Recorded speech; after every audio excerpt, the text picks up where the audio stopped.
शेतकरी मित्रांनो आणि भगिनींनो, इराक, इराण, अफगाणिस्तान, पाकिस्तान मार्गे, राजस्थान मार्गे डायरेक्ट आपल्या मध्य भारतामध्ये उत्तर दिशेकडून हवा येत आहे आणि हवा आहे कोरडी.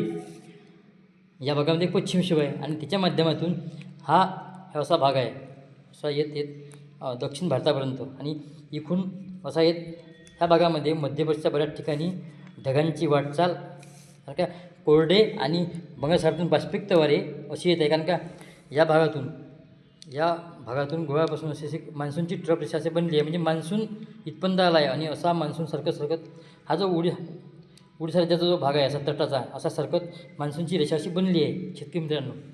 आणि ओडिशा राज्याकडे मान्सून येत आले असल्यामुळे काहीशे बाष्पिक वारे असे घुमून काहीशे म्हणजे हे इकडून कोरडे वारे आणि इकडून बाष्पिक वारे इथं मिलाप होत आहे. त्यामुळं मध्यप्रदेशचा काही भाग, छत्तीसगड राज्याचा काही भाग आणि विदर्भाचा काही भाग, त्याचमुळे आपल्याला विदर्भामध्ये रोजच्या पावसाची हालचाल दिसत आहे शेतकरी मित्रांनो.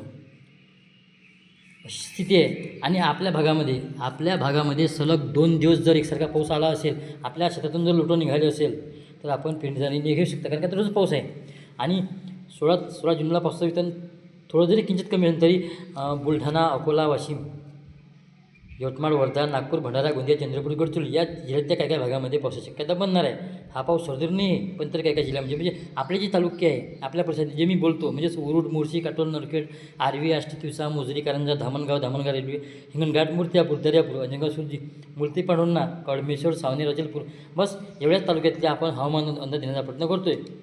तसं आपलं विदर्भाचं टार्गेट आहे, पण नागपूर, अमरावती आणि जे मी सांगत या तालुक्यातल्या भागामध्ये पाऊस शक्यता बंद आहे. आणि ह्याच तालुक्यातल्या शेतकरी मित्रांनी कमेंट करावी, बाकी भागातल्या शेतकरी मित्रांनी कमेंट करू नये. आपल्या रीलमध्ये आपला हवामान अंदाज मोठा नाही, फक्त आपला हवामान अंदाज मोजक्या ठिकाणचा आहे, हे पहिले लक्षात घ्या.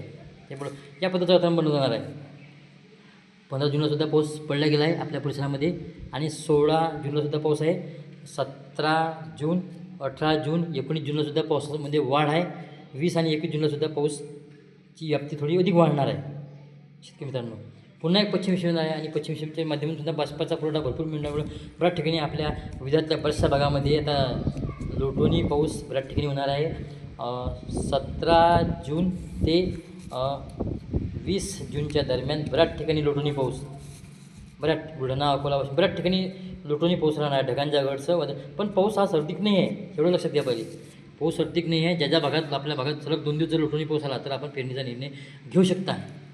ठीक आहे, अशी परिस्थिती आहे. मान्सून अजूनही मुंबईला आलेला नाही. मान्सूनची जी रेषा ही अशी मंदावली आहे आणि मान्सून याच भागाकडे म्हणजेच मान्सूनचा जो वाटचाल आहे, मान्सून कासवाच्या गतीने चालत आहे हे लक्षात घ्या. आणि कोणतंच मोठं सिस्टम अरबी समुद्रामध्ये आणि बंगालसागरामध्ये बनत नाही आहे. कारण काय उत्तर दिशेकडून कोरडी हवा येत आहे आणि कोरडी हवा मान्सूनच्या वाऱ्यांना मागं धोगत आहे, अशी परिस्थिती निर्माण झाली आहे.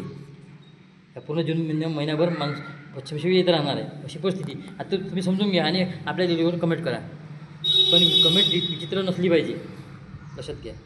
व्हिडिओ बघत चला.